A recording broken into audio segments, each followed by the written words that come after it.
Screw it. We're just going to talk about Spider-Man. Hello, and welcome to Screw It. We're just going to talk about Spider-Man. This is the podcast where we go over the original 41 issues, comic book issues of Spider-Man done by the original creative team of artist Steve Ditko and writer-editor Stan Lee. I am one of your two co-hosts. My name is Will Hines. And I am the other co-host. My name is Kevin Hines. I am Will's brother. Yep, we are brothers. We are also both UCB, Upright Citizens Brigade Theater comedians and teachers.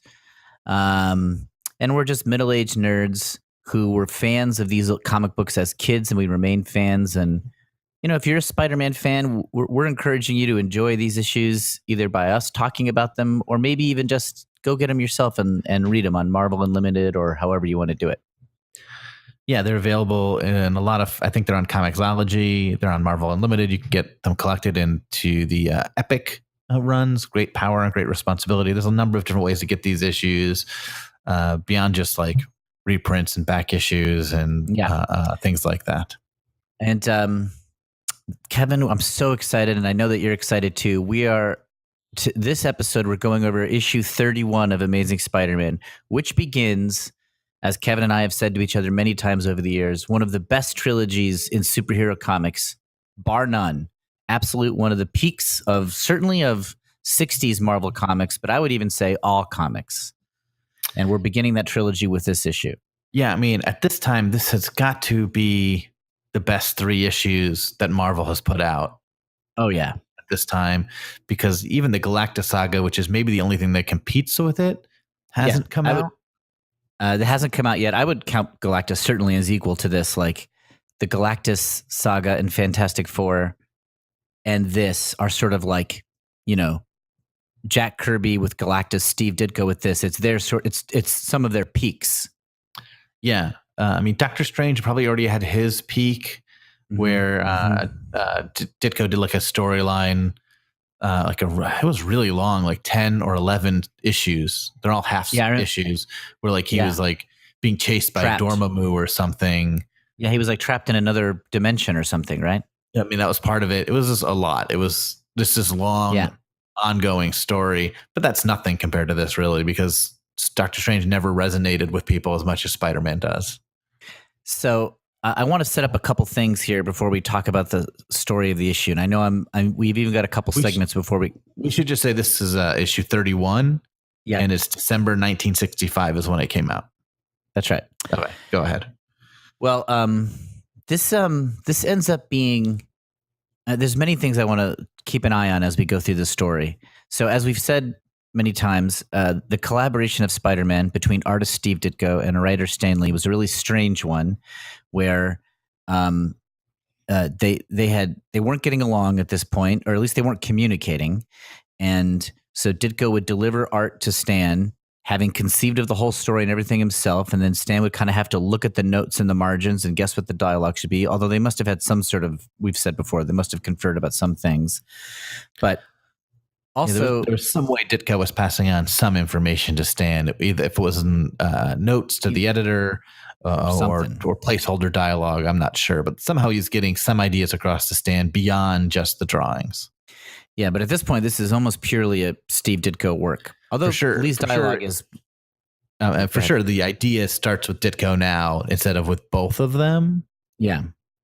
And the other thing I want to keep an eye on is we're winding down to the end of Steve Ditko's time at Spider-Man. Like, he does have issues after this trilogy, but they're more like one-off filler issues. This is truly the climax of his time at Spider-Man, this 3-issue trilogy. Yeah, his last actual issue is 38, but this issue 31, 32, and 33 feels like the end of his run. Yeah, and it sort of wraps up the story of Spider-Man if you want it to. You could absolutely end the series after issue 33, and it's a natural ending. But it's the end of it's the end of the career of one of the founders of Marvel Comics. I mean, one of the giants is about to leave the picture, and it's really interesting to know that as you read this. And the other thing I like to think about, and this is a real stretch, Kevin, I wonder what you think of this. I like to think of, this isn't 100% true, but I like to think of Peter Parker as Steve Ditko's sort of avatar for himself, for his own personality. like the sad part of Peter Parker, the lonely guy who is suffering and nobody knows it, who's got this secret power that his friends don't know about, who's just trying to do his job well, but the world is against him. I mean, it's a romanticized version, but I think that is Steve Ditko. It is a version of Steve Ditko, and I think he's really putting himself into Parker, and I think that's especially true in issues like this one, where we have more Peter Parker than we have Spider-Man. Your thoughts? I mean, I think that's true. I also think that is what everyone relates to with Peter Parker, is that we look at him and we see a character who isn't appreciated for how great he really is a good guy, is not perfect, but when the chips are down, he does the right thing always. Yeah. And nobody really appreciates that. It's rare when he gets recognition. He's not doing it for the recognition, but it's rare when he gets recognized as like, hey, this guy's good. This is somebody we should like. This is like the world recognizes Peter as good, so things are starting to work out for him. Never really happens. And that's how we all feel, or a lot of us feel a lot of the time, right? We are the heroes of our story, and everyone else doesn't think we're the heroes. Yeah, exactly. It's just because nobody is really. Everyone's the hero of their own story, but we all feel like Spider-Man. Yes. I mean, it's such an ingenious, the whole Spider-Man universe is such an ingenious improvement on like the Superman story. Superman is the initial, Clark Kent is really Superman, but Spider-Man added this sort of like suffering aspect, and like nobody even knows. And I don't, my personal life has all kinds of problems. This is the template for almost every superhero story that would come after to some degree. Yeah. I mean, modern comics owe more to Ditko's Spider-Man than anything else, I would say, at least storytelling wise. Yeah. I can't imagine a new character being created without some thought going to like the person inside the costume. And some of that is probably also The Thing also had a little bit of that. I totally agree. The Thing, Kirby, if there's anybody who's bigger than Ditko, it's Kirby, of course, just in terms of volume and passion, and he's the king of Marvel Comics. No argument here. But this was not special. This stuff was not in the Golden Age Captain America. It definitely wasn't in the Golden Age Superman or Batman or any of those superheroes. It wasn't really in the Silver Age characters that strongly. Like their issues were soap opera issues for sure. Barry Allen always being late and like not making it to his date on time, and but it wasn't like making rent and his aunt might die. Exactly. Spider-Man's romance with Lois Lane, that's a soap opera, and that would be a real sort of emotional story, such as it was. But it was nowhere near like Peter Parker having like his suit is wet, so he has no costume because he can't afford to get a new one or whatever. Yeah. And then he just can't cut a break. In this issue, we'll see just like he's not really doing anything wrong, and the world turns against him. And I'll say, if you haven't been reading the issues as we've been, if you're a fan of this podcast, and thank you for listening, and you haven't been reading the issues, you're just hearing us talk about it. These three, you gotta read them. If you're a fan of Spider-Man, I think it is essential that you read issues 31, 32, and 33. If you're a fan of comics, this is. Yeah, I would say this these is like three, a known masterpiece. And Amazing Fantasy 15, those 4 issues. You got to read 4 Ditko Lee issues. Those are the 4 you should read. You'll know Amazing Fantasy 15, but I think it sets everything up for these 3 issues. Yeah, this is the bookend. This is the other half of the story. Yeah. And what level of fame does it have? Like, certainly among Spider-Man fans, everybody knows this is a peak, but I don't feel like you have to be a fan for a little while before you discover this. Am I right on that? Yeah, I don't think any non-comic book readers know this storyline at all. Yeah. Even the famous, and spoiler alert, lifting the heavy thing off his back, which is sort of homaged, I think, in the latest Spider-Man Homecoming.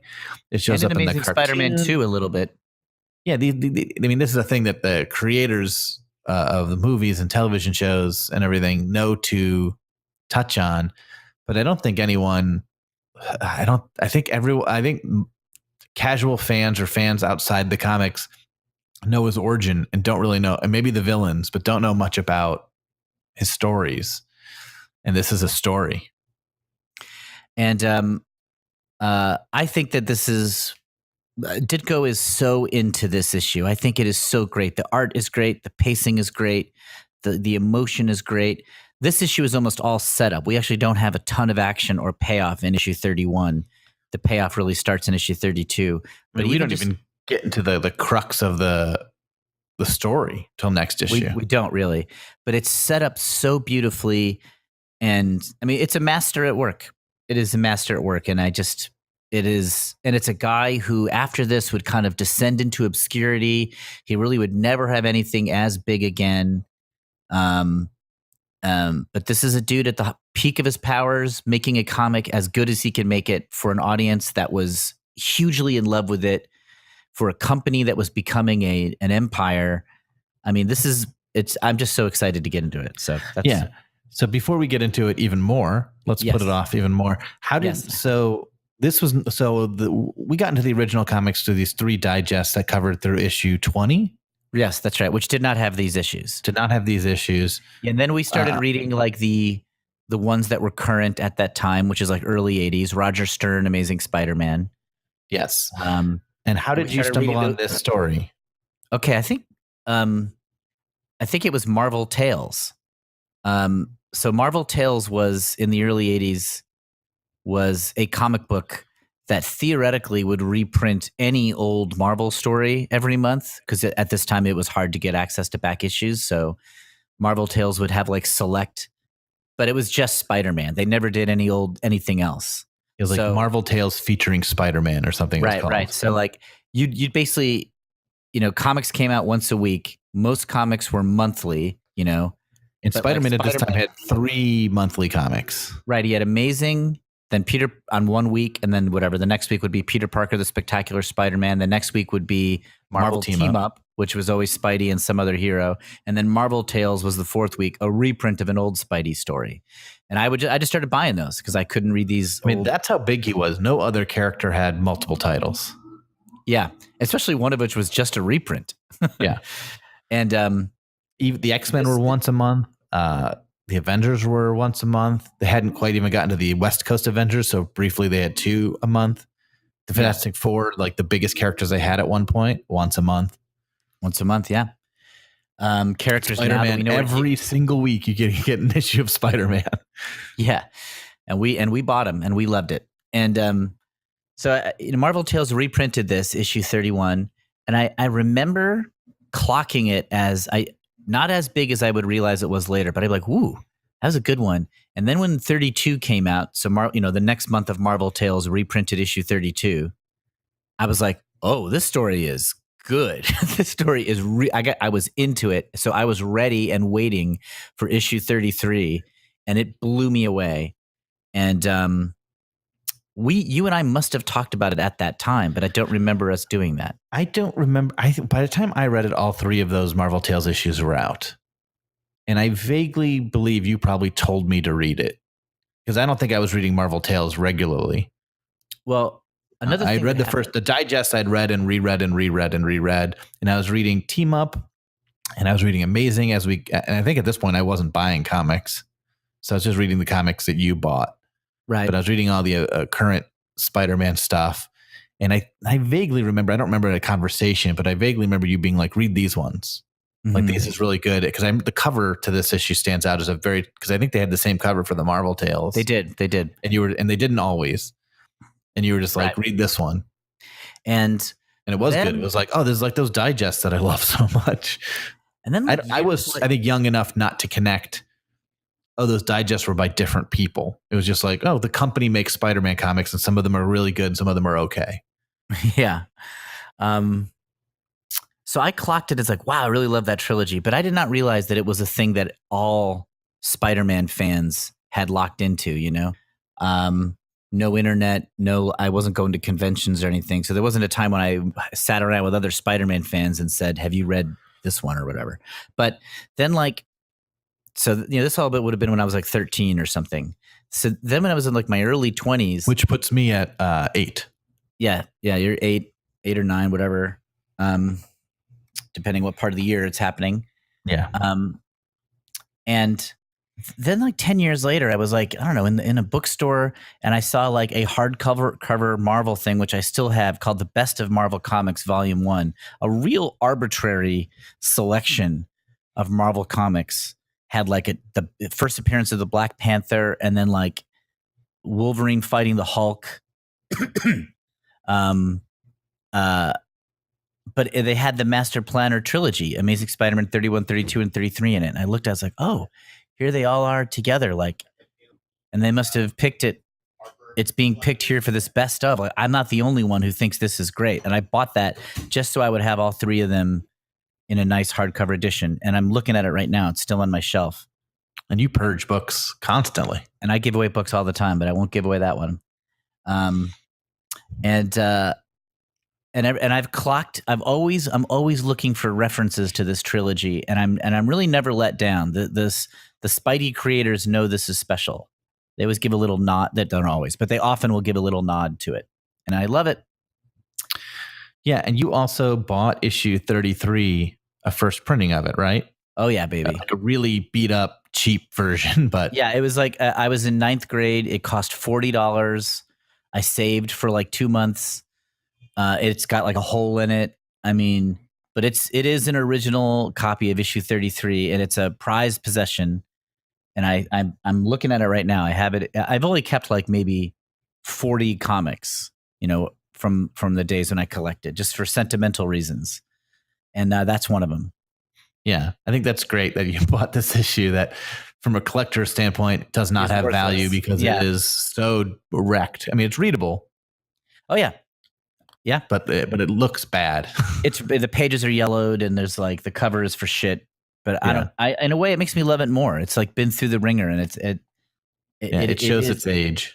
Yeah, the story itself has also been through the ringer and passed around from fan to fan to fan. So I like symbolically that I'll take a picture of it for our Instagram when we get to issue 33.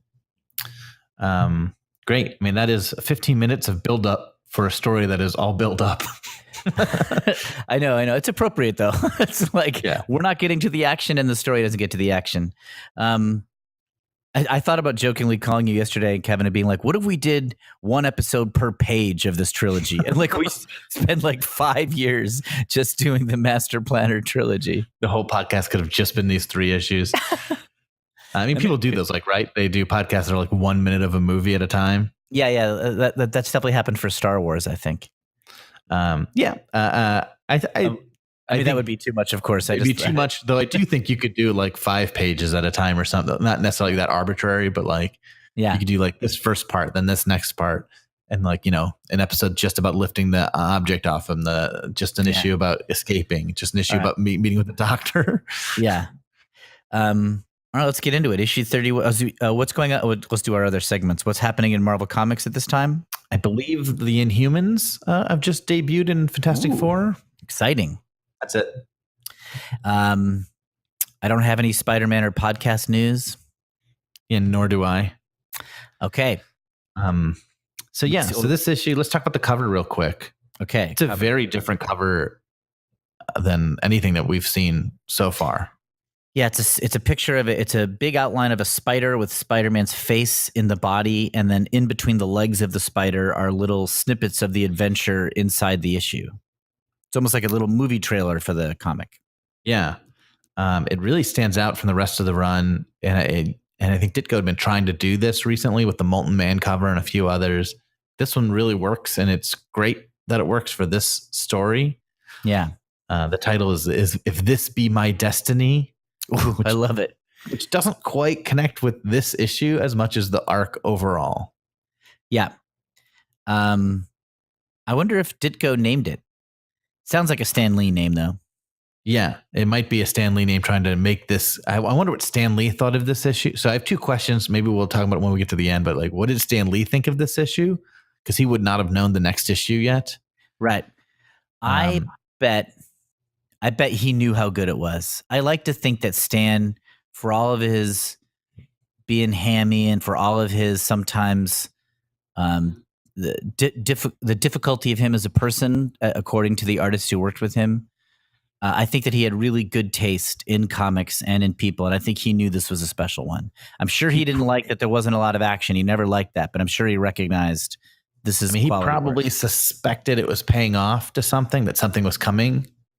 Because Because Ditko's done that before in the Green Goblin issue, where after Spider-Man runs away, there's a whole issue where he's basically given up being Spider-Man, and only at the very end does he decide to come back. And then there's an issue of all fights. Yeah, and I don't know what the fan reaction to those issues were. People who read the letters pages, we have some fans who do that. I'd love to know the letter page reactions to that issue without action in it. I want to know what the fans thought of Spider-Man not putting on his costume, basically. Yeah. As well as to this issue. I'd love to know the fan reaction to issue 31.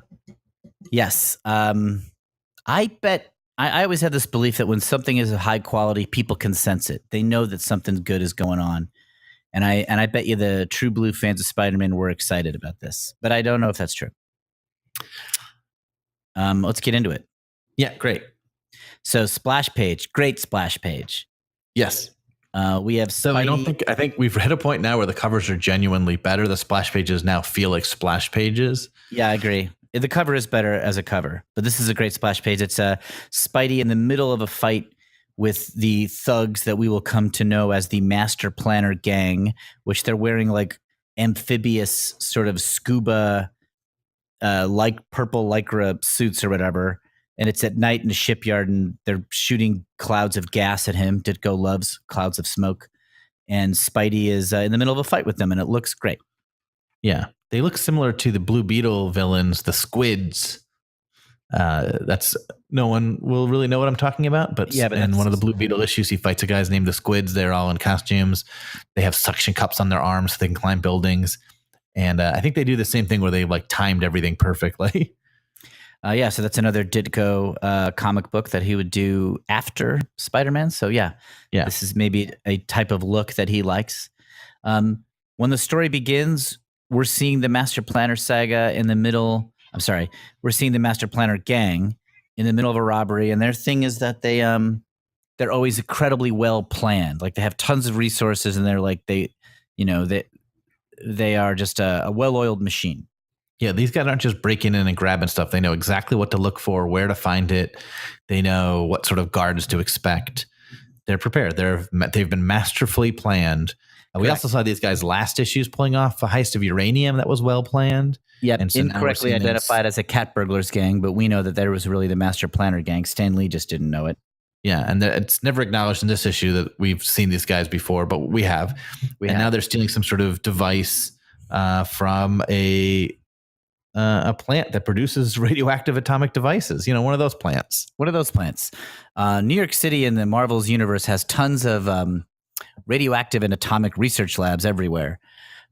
So we open with them stealing this, but then Spidey is on it. And so we kind of open with a fight where Spidey is trying to foil. He doesn't know who they are or what they're doing this for, but he can see that they're bad. And so he jumps into their helicopter as it flies away. And we have a little fight between him, and he basically loses this fight. Yeah. They get away. Yeah. He does well, all things considered. But they I guess it's a demonstration in the weird sort of not quite scientifically accurate way of early 60s or mid 60s Marvel Comics. It's their planning that they have gas guns, so they immediately douse him with gas, so he has to hold his breath. They're prepared for him, so they dump the cargo. So they get rid of the cargo while Spidey's still in the helicopter, and another little dump it into the river so that the scuba geared versions of themselves can come retrieve those devices.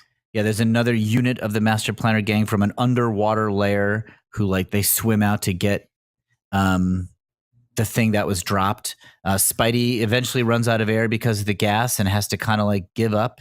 Oh, but Spidey doesn't quite give up. He gets the helicopter to crash. Yeah. Oh God, what a great action sequence. That's right. He crashes the helicopter into the river, even though he's running out of breath. Yeah, he breaks the rotors with a piece of metal, like the door of the helicopter, so that the helicopter crashes so that he can catch these guys. But because there's scuba gear guys down there, they're able to rescue their gang members, their patriots. And Kevin, and Spider-Man can't find them. Oh, and just look how good this fight is. It is Ditko setting himself up to do the things he does best. These clouds of smoke billowing over everybody. And look on page 4, panel 3. God, never more than now do I wish this was a visual podcast. But like Spidey is covering up his eyes with his forearm while he's like web swinging to a piece of debris that he's about to use to break the helicopter. Like that picture is so well done and precise. We've seen such rushed art recently, and this one is just so. I mean, the line work, right? It's really precise drawing. Yeah, I mean, this is really the only main action sequence in this whole story, but it's a good one. Yeah. And I think it also, like, the planning is always kind of silly to me. These crooks are just like 2:23. It's the time we're supposed to do. Right. But the only way normal people can beat Spider-Man is to be prepared for him. Yeah. To have like not just they can't improvise around him. He will beat them in that realm. They can't outpower him usually. Yeah. They've got to be prepared for him and outthinking him. Even when he first shows up, they're not scared. They're like, we've got plans for this. Yeah.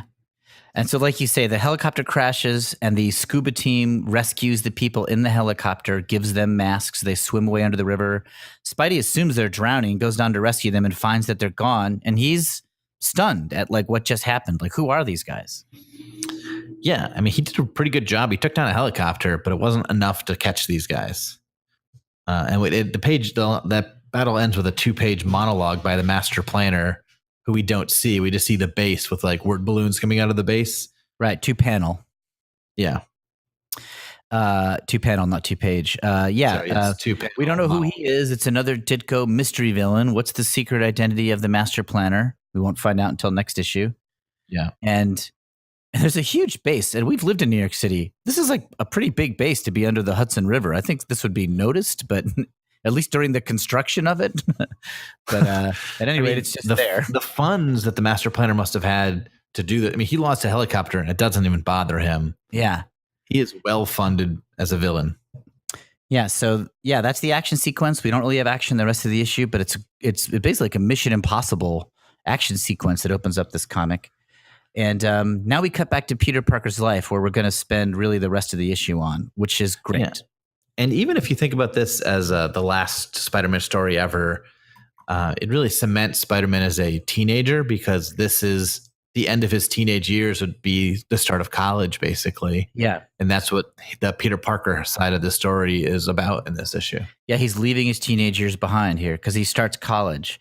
So page 6 establishes what's going on in Peter Parker's personal life, which is he's starting college, and his Aunt May is very sick, and she's been hiding it from him. Yeah, she doesn't want him to worry about her when he should be worried about college.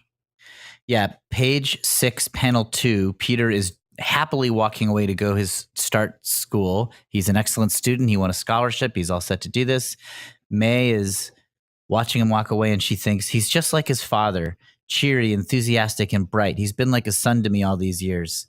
I know it's hokey, and Aunt May is like 1,000,000 years old, and she's been on death's door for her whole storyline in one way or another. But I'm still moved by it. Like, she raised her nephew who lost his parents, and they are special to each other. And these little moments where they are looking out for each other, it always works on me. Yeah, they're all they have left. Uncle Ben is gone. His parents are gone. It's just those two. They're the only two Parkers left. And this is a reference to his father, which is like one of the first references to his real parents that we've seen in any of the issues. Yeah, I like that Stan Lee takes this moment also, and I don't know how important it would be for readers.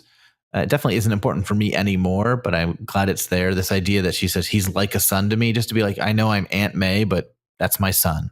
Yeah, and she deserves it, right? She's raised him, and she's done an amazing job. She created the best superhero in the Marvel universe. You know, a rock solid, a guy who never does the wrong thing if he can help it. She deserves, by that logic, she's one of the most powerful people in the Marvel universe. She created Peter Parker. Yeah. Sorry, Ditko. It wasn't you. It was Aunt May. Ditko. It was Aunt May. Now, this little montage on page 6, we cut to a montage of Peter's first day or so, I guess, at college. And I think this is so fun. I love all these little vignettes. There's like an opening speech from the dean. we see Peter go to his lab for the first time, filling out forms, waiting in lines, getting books, all with like a little comment from Peter or a little remark, sometimes thought balloon, sometimes out loud.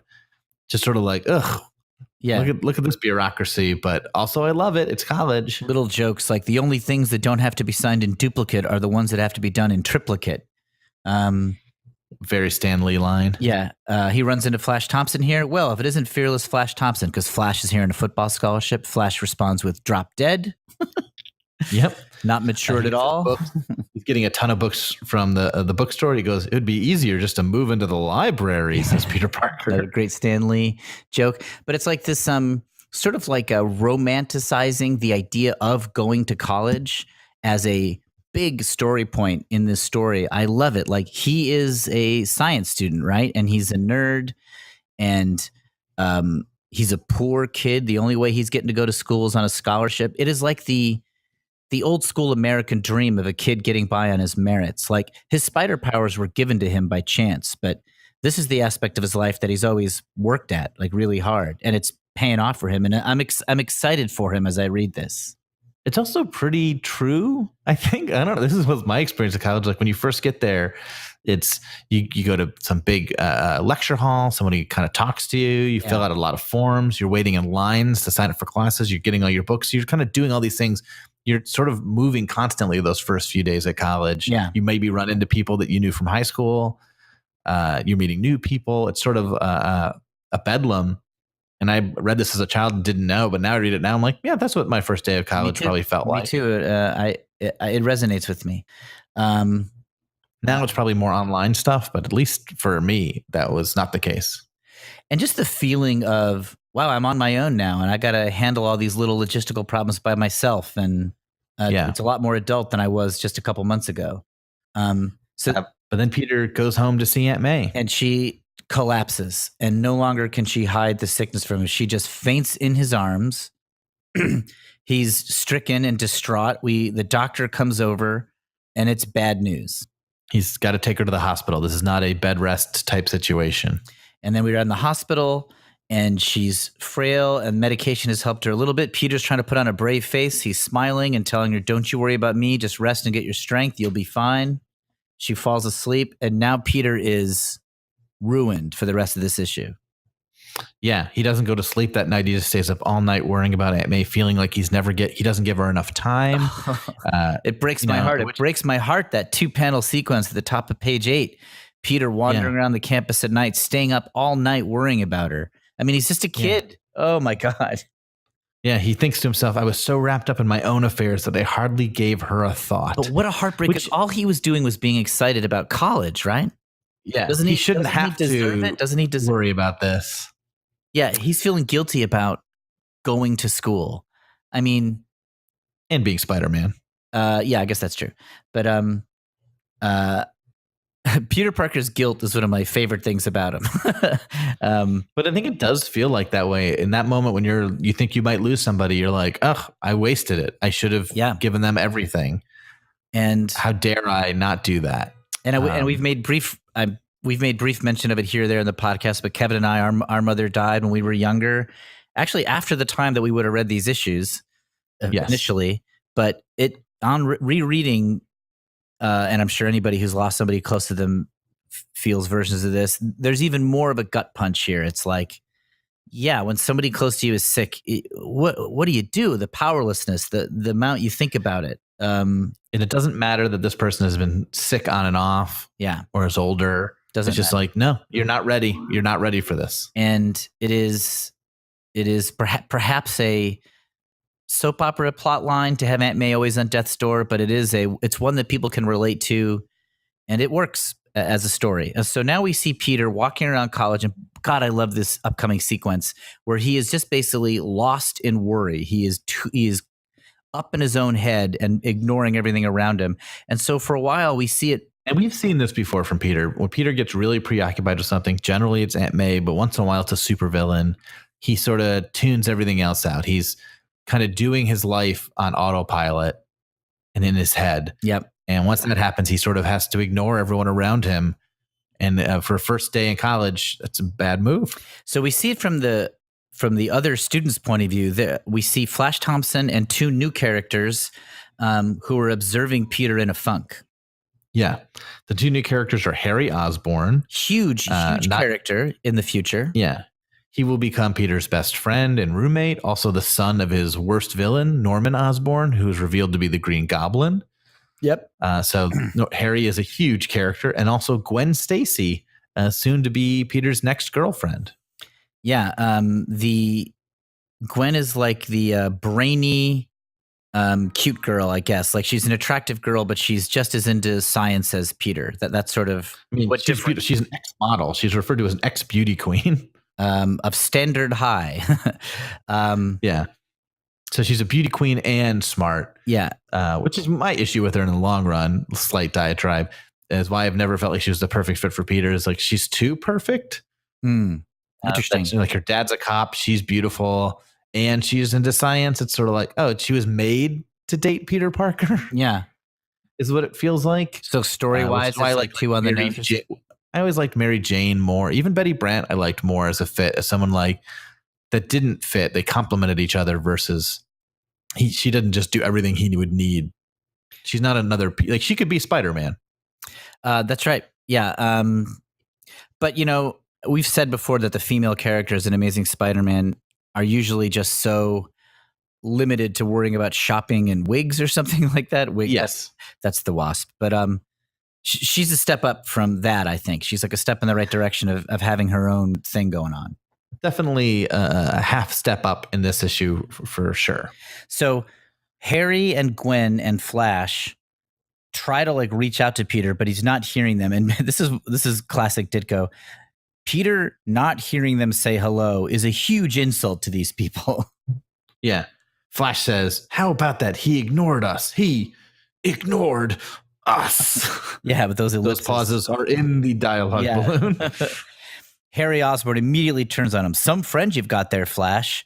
Knock it off, Harry. That creep is no friend of mine. Like they're so against him. Harry Osborn, I mean, infamously awful hairstyle from Ditko, but also just like an evil face. Yeah. Harry Osborn looks like a villain. Yeah. This guy becomes the best friend of Peter, but that's post Ditko.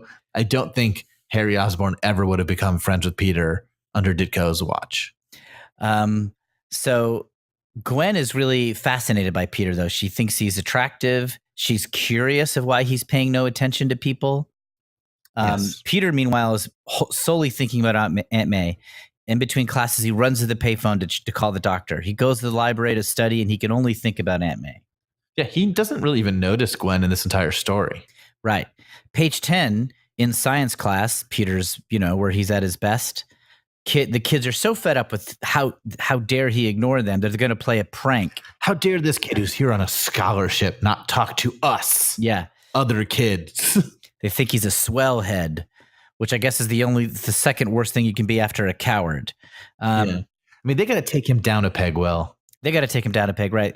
And so the entire class is on board. Everybody is on board with pranking Peter Parker, but Gwen doesn't want to do it. Gwen doesn't feel it's right. She's not ready to give up on Peter yet.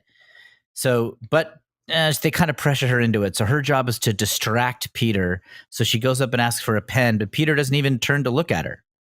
Yeah, just hands her a pen without turning around. Gwen is sort of both upset and also, he's basically negging her. He's negging her. Yeah, he's following the rules. He's following the pickup artist rules. Yeah, she's really interested in this guy who's not interested in her. He genuinely isn't. He's interested in his Aunt May right now. He's peacocking, right? He's showing off his big science ability by holding that beaker up. Yeah. And he's doing it accidentally, but he is a master player all of a sudden. But since he wasn't paying attention, the rest of the class is able to do their prank, which is to make his experiment explode. Yes. And his professor, also named Warren, just like his high school professor, gets really mad at him. Yeah. Yells at Peter. The gang loves it. Peter doesn't even notice anything. He's like, I must have been daydreaming. No, I've just been thinking about Aunt May too much. Also, the scientist mentioned his scholarship. Everyone is aware of Peter's scholarship, which is also terrible. No one should know this guy is here on a free ride. That's not his fault. They shouldn't look down on him for it, right? They're really shitting on him for being a poor kid that had good grades. Yeah, but the professor brings it up and announces it to the class. Even though you did win a science scholarship, you will confine yourself to the experiments at hand. Also, why is he in a science class with Flash? Yeah, he should be in an advanced track, right? I can't. Oh, wait, is Flash in this class? No, Flash is not in this class. Harry's in it. Huh? Good That makes sense. Good continuity. Flash is not there. Gwen's there, right? Yeah. Gwen makes sense to be there. Gwen and Harry makes sense. His dad would pressure him into being a chemist. Okay, you know what? We take it back, Ditko. You're good. Yeah, everything's good. Everyone, they should mention a scholarship. R.I.P. Bottom of page 11. This is one of the little things I love about this issue. Peter's visiting Aunt May. They're smiling. You know, she's having maybe like a good day. And she asks, oh, God, this breaks my heart. What about your first day of school? Was it exciting? Did you make any nice new friends? Oh, sure, it was great. They're a swell bunch of guys and gals. Like, he's just putting on this good face that everything is okay. It's not okay, right? I mean, he doesn't know if they could be good guys and gals. He literally hasn't spent time to meet them. Yeah, it's just like, he doesn't even know that they pranked him. He thought maybe I did it. He thinks to himself, oh, maybe I absentmindedly did this because I've been so caught up in my own thoughts. Yeah, true. But there's just something about like how that reveals how oblivious he is to what's going on in his own, how much he's neglecting himself, I guess. Yeah, but also Aunt May is so happy in that panel. I know. She's dying. And she's just so happy for her son. Yes. / nephew, Peter Parker, that he's getting to go to college and live his dreams. Yes. She could not be happier. I know. She has no regrets in that moment. It is. It's lovely. It's lovely. I mean, it's good. So then Peter talks to the doctor. They're basically we're halfway through. We're halfway through this issue. I know. So, oh God, 40 minutes. Sorry. I'm just letting the listeners know. So maybe we'll be able to pick it up. No promises. So he talks to the doctor. Things are stable, but not better. He goes home. There's all these bills he can't afford to pay. And he's thinking about quitting college. At one point, Peter's like looking at all the bills. He's like, maybe I ought to forget about college, even though my scholarship pays the tuition. I still can't afford it. If I could get a full-time job, bring in some real money, that's what we need. But that would really break Aunt May's heart. Doesn't even consider. Remember in the old days, Peter would always consider stealing money as Spider-Man. That doesn't even not anymore cross his mind. Panel 6 on page 12 is, if this was in a movie, it's like he's looking askance and he's like, there's only one way for me to earn some other cash, even though it means spending the night away from my studies. And we know that means Spider-Man's coming. And I get so excited in that panel.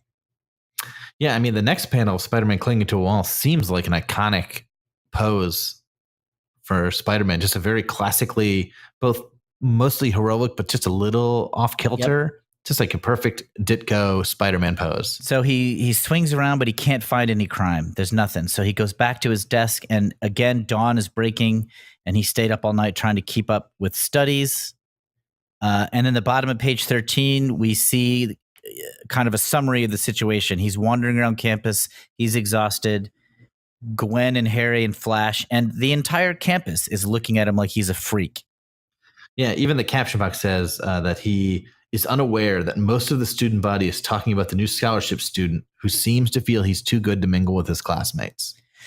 Then we cut to top of page 14, J. Jonah Jameson. J. Jonah Jameson is also mad there's no crime news, and he sends Frederick Foswell, to go find some news.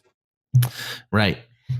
There's no crime, therefore there is no news for the Bugle. That's right.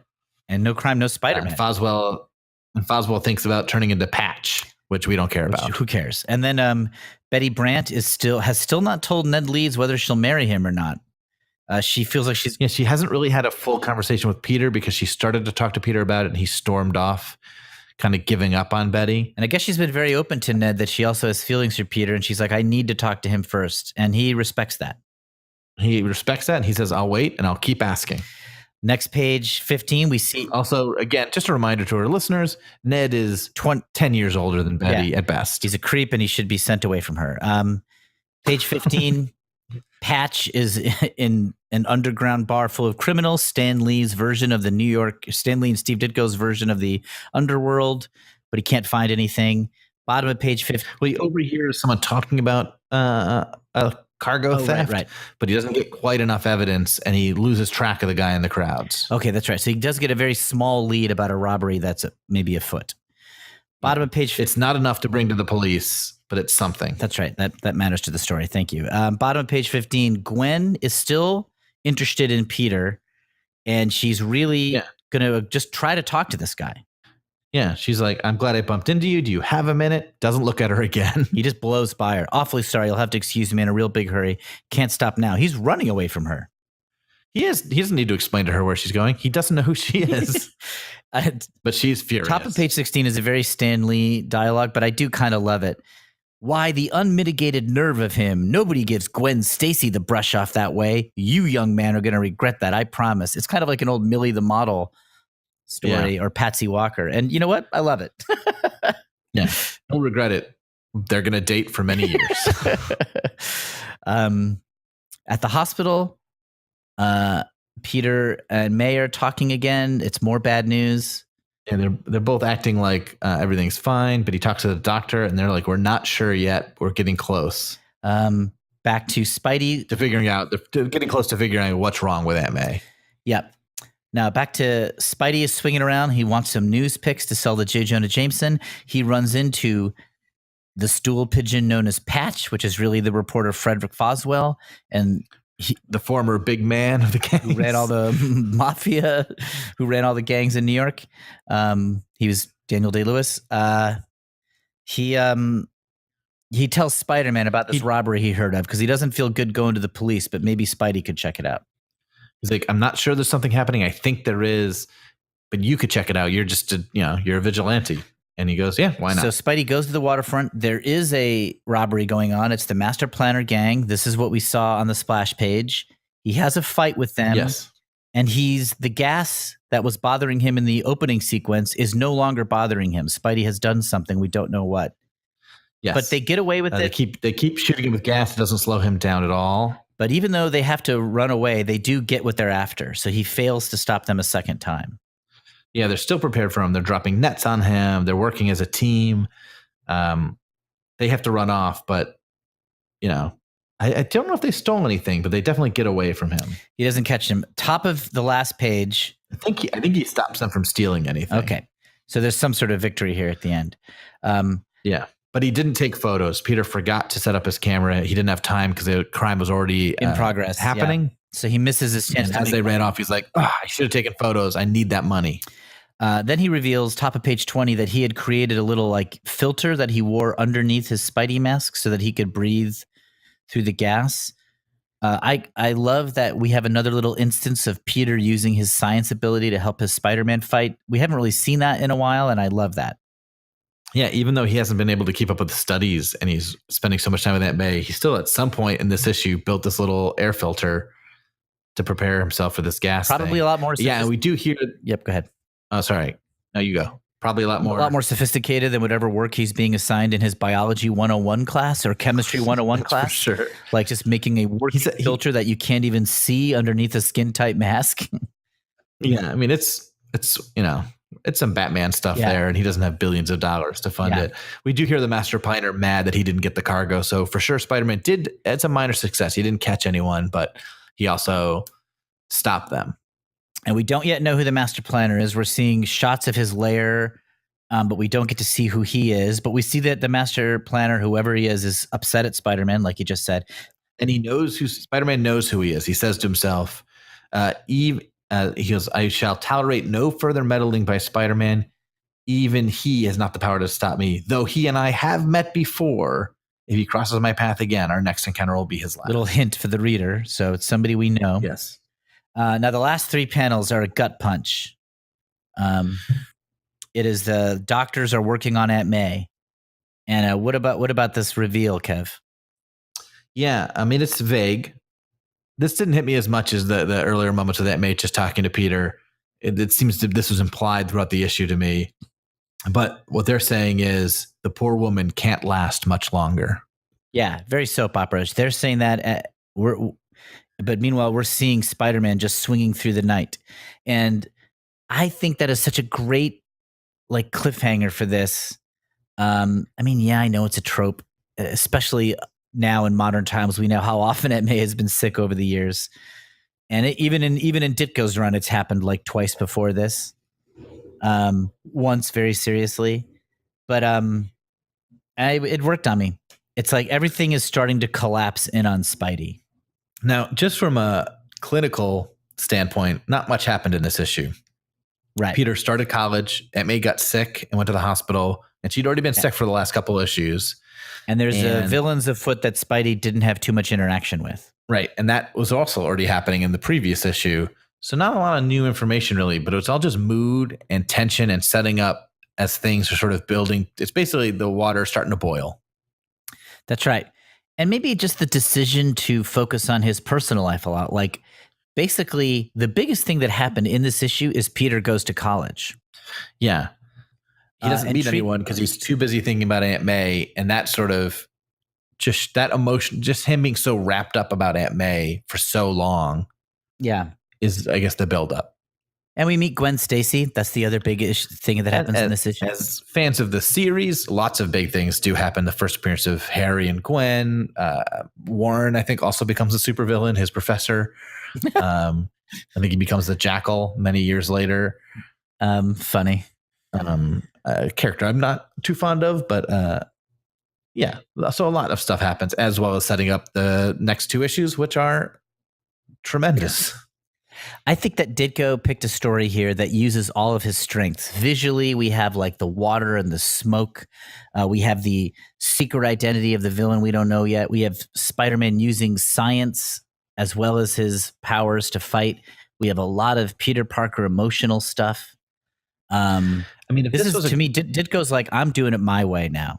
If this was a graphic novel, these 3 issues, 60-page graphic novel, this would be the end of chapter 1.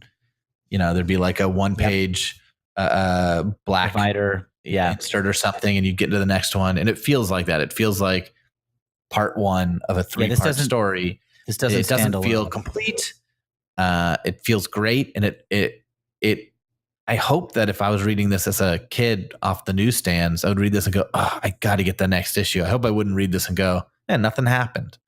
Yeah, I don't know for sure. Maybe a 10-year-old me might have read this and thought, nothing really, this has all happened before. Nothing really amazing happens. If you went right into the next issue, I think this pays off so well. But maybe you're right. Maybe even as a kid, I would read this and go, nothing happened, but I was into it. I think something's good. Plus, the art is just so good. It's like a movie that's beautiful but slow. Even if it doesn't totally excite you, you watched something of quality. What I like to believe, and I have no evidence for this, but I like to believe that this issue, Amazing Spider-Man 31, and certainly 32 and 33, is one of those things that anybody who got into it became a comic book creator, that it was like inspiring, that some 11-year-old was reading this and being like, wow, that was good. I want to do this. There is so much here. I'm going to make one of these someday. That like Roger Stern was reading this, or whoever, or like Walt Simonson or something. And they were just like, I'm going to make stories like this. I mean, I think even as you were saying, like at this time, Marvel's still putting out comics like Millie the Model and Westerns and war comics are still happening. Like those don't happen. I mean, maybe they're happening more now than they were in the 80s. In the 80s, there was almost none of that. Yeah. And you read this comic and it's sort of like it brings everything that Stan Lee and Steve Ditko have done together into like one story. This feels like it could be the setup for a science fiction invasion. Yeah, but it's also got romance. It's got super That's true. Yeah, if you think of the careers these guys have had and the stuff they've done, they're using a lot of their expertise from decades of work. Stan Lee and Steve Ditko, initially they were doing a Twilight Zone sci-fi series called Amazing Fantasy. Look how far they've come. And I got to imagine if you were a kid reading comics at this time, superheroes have been around for a long time, but they kind of wax and wane as the DC characters' popularity did. Yeah. In this Marvel age, they're sort of coming into strength again. It's only been, this has only been going for 2 years. Yeah, right? the resurgence of superheroes. Maybe 3 years. I think maybe 3 years. Spidey, FF was 61, Spidey was 62, and this is 65. So 3 years. So you don't know really 100% what you expect from a superhero comic, and this maybe just feels like perfect in that sense. It's so hard to know. It's so hard to put myself into the head of a kid in 1965 picking this comic off this newsstand going, new Spider-Man issue. Wonder what this guy's up to now. What I'm about to say is insane. and it would have been stupid, but if they had ended Spider-Man at issue 33, just walked away from it, of course that would have been catastrophic for Marvel, the missed opportunity of so much success, but it would have elevated Spider-Man to an even higher status, like someone who basically it would add in like someone who died young. It would turn him into like the James Dean of superheroes, like what could have been. Yeah. You'd be reading Marvel comics now going, why did they not continue Spider-Man? Because you'd be like, this is insanely good. Yeah. You're like, all right, I'm going to go back and read Iron Man and Ant-Man teaming up. Ant-Man, the face of the Marvel Universe. All right, well, that's our reality. Where that's our issue. Sort of moralistic decision by Stan to honor Ditko overweighed all business. And he convinced everyone above him. You're right. Let's stop publishing our most popular comic. Our biggest money maker. All right. That's the end of our issue. Kevin, do we have any reader mail? Oh, we got to do awards. We got to have awards. Spoiler alert, we do not have any reader mail. Okay. There are so many panels. It's going to be hard for me to pick. Yeah. Well, okay. That's kind of a cheat. I'll pick that college montage, page 6, panel 4. That's a good pick. It's like representative of what is going on in the story, what makes Spider-Man different. It is in itself a well done thing. I'll pick that one. I was going to pick something different, but now when we were reading it, I feel like I can't not pick the panel where he's talking to Aunt May about college and she's smiling at him. Yeah, that was my other choice. Just for the emotion. I mean, actually by itself, it looks pretty matter of fact, but knowing what the story is, it's huge. There's a lot of acting going on in that panel. The decision to have that moment is so crucial. So that's panel 7, page 11. Yeah. I also really love this panel, the third panel on page 13, where he's sort of just shooting down with his web. It's just a cool looking shot. That is extremely cool. Yes. Ooh, good one. I haven't seen that one too much. Yeah. And we could also do something about that is really cool. Page 12, panel 7, that one you said before, the iconic Spidey leaning on the building, is just a well done one of those. I mean, that feels like if you took out the word balloons, you put that on the back of your door and your bedroom door. Yeah. Another one, page 8, panel 3, Peter having stayed up all night worrying about Aunt May. And I'll tell you why I like this one. Not only does it just look cool with the red sunrise bathing Peter in red light, but it's sort of a weird parallel to Batman. I feel like there's a lot of Batman at night staring out windows. Yeah. Wondering, isn't the famous panel where he's like, criminals are a cowardly, superstitious lot. I shall become a bat. Is Bruce Wayne looking out a window? Seems similar to that for sure. So that's like the revenge version. And this is the guilt tortured version, the emo version or whatever. So it's sort of like iconic in that way. There's the melodramatic panel, page 7, panel 3, where Peter's caught Aunt May. Oh, yes. That's sort of terrifying as an adult to look at. Yes, she's just collapsed. Or page 4, panel 3, that one I said before, Spidey blocking his eyes and webbing the debris. I mean, what are you going to do? This issue is crazy. But I'll stay with I was at a wedding with my wife, and she was at that time my girlfriend, and her dad collapsed while Kat was in the bathroom. That panel reminds me of that moment of like I was near him, not near enough to catch him, and he's got like relatives that are doctors that are. He collapsed in the right place. Like there was like 2 doctors in attendance and everything like that. But I remember just going, "Oh my God, Kat's going to come out of the bathroom and her dad's going to be dead." Yeah. I don't know what to tell her. I don't know what to do. I felt powerless. And like that panel, the lines like shooting off of Peter is just a shock. This wasn't even my dad, but I was like, I felt that. I was like, oh no, the worst thing that could happen just happened. Yeah. Somebody passing out it's terrifying. Even if it ends up being no big deal. And the moment it happens, you're like, what is this? It ended up being severe dehydration, and he's still around today. Oh, good. Anyway, lots of good panels is I think what we're saying. Yeah, but I'll stay with my pick. I'll do the college montage one. Yeah, I'm not changing my pick either. All right. What about Stan Lee dialogue? Yeah, I had one. Let me find it again. You want to go? Do you have one? Yeah, I do. Oh, I got mine. I'm ready. Mine is page 13. Okay. The last line of dialogue on page 13, where Flash Thompson says, "I don't get it. Chicks always seem to go for these egg-headed skinny creeps." That is a great one. It's very funny because one, Peter's not a creep. He's not skinny. I mean, he's a good-looking dude, but but from Flash's point of view, the nerdiest kid that he's known keeps getting women. I love it.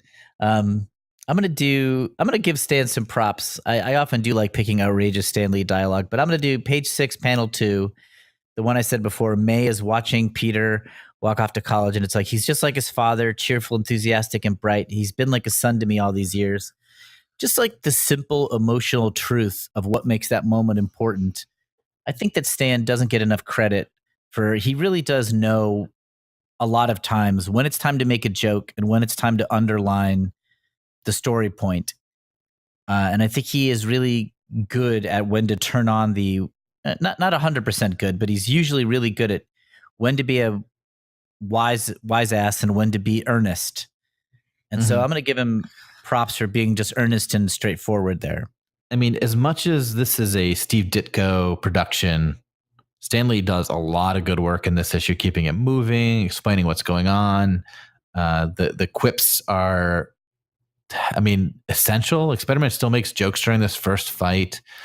He makes jokes even during the second fight where you'd think he needs to let loose a little bit. Yeah.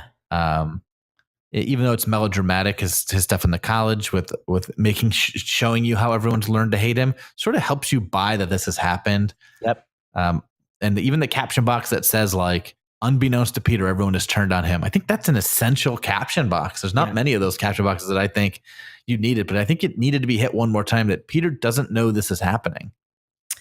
Yeah. Stan Lee is a really good editor, and he's a really good story editor, and he knows what makes the engine run.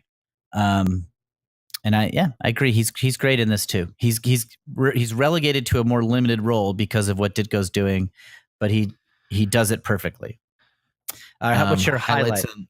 Highlight? Oh man. I guess that man, what do I pick as my highlight? So many parts I could pick. I'm gonna pick Aunt May's initial collapse. It's like the emotional thrill of that. Yeah, just the coming off of Peter like going to college and registering and kind of coming home and being happy and just like boom, it's all over.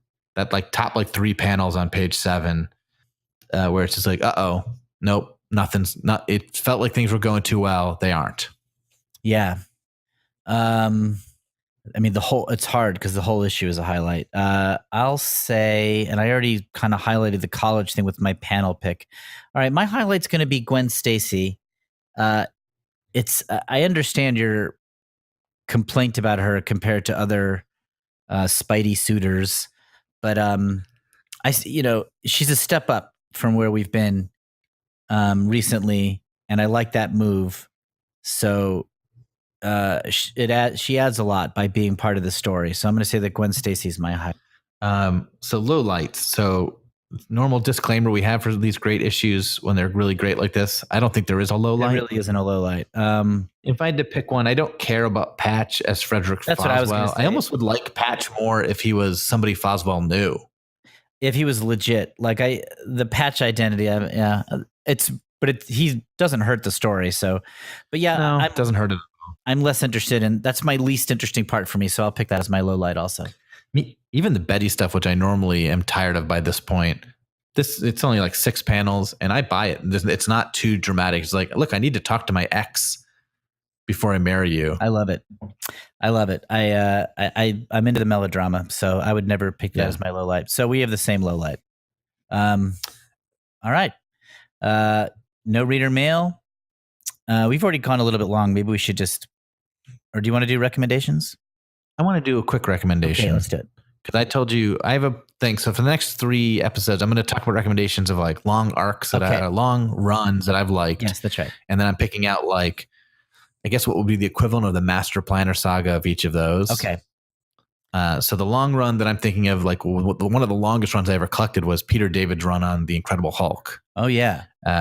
It was maybe the second title I subscribed to as a child, and which means like the comic book shop would set aside an issue of the Hulk for me every issue. I didn't start right away with Peter Davids, but I kind of halfway through his first arc that was drawn by Todd McFarlane, some nobody who went on to draw Spider-Man and Spawn and make billions of dollars. Probably never heard of him.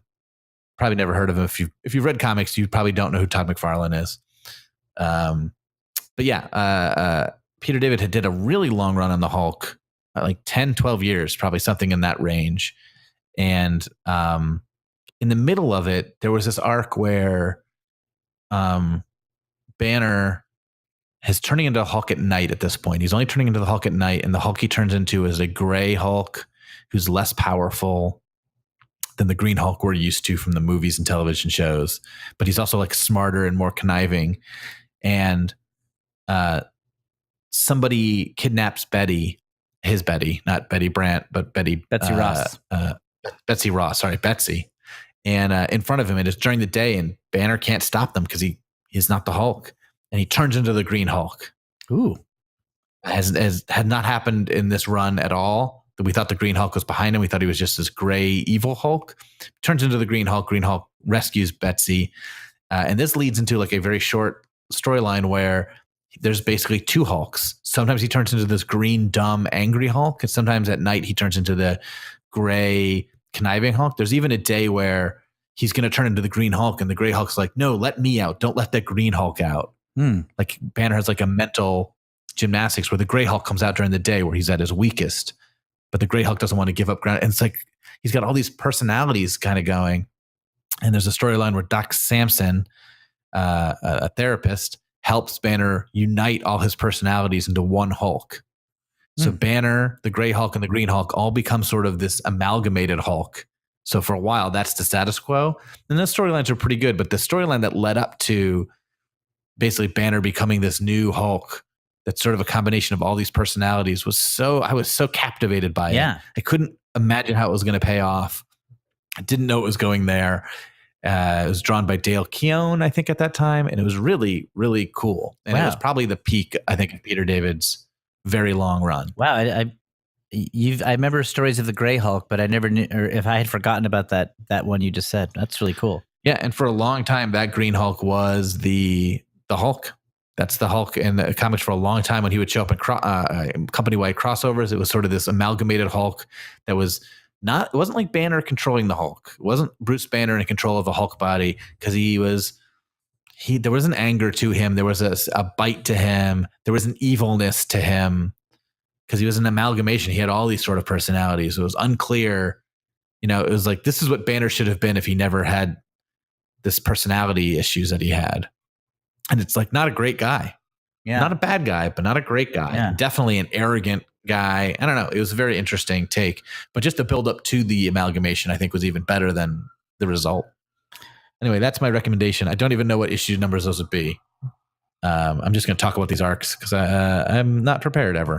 No, I love it. That's a great recommendation. I have no recommendations because I don't read comics. That's so. Well, everybody, I hope you listened and enjoyed it. I hope you read issue 31, and next episode we'll go over issue 32. Oh, yeah, and please email us at screwitspidey@gmail.com. Right. And you can also check our Instagram out at screwitspidey, and screwitspidey is also on Twitter. Yeah, but definitely email us. We didn't have any emails this week. We read a ton last week, so we're ready for new ones. Give us your thoughts. We need them.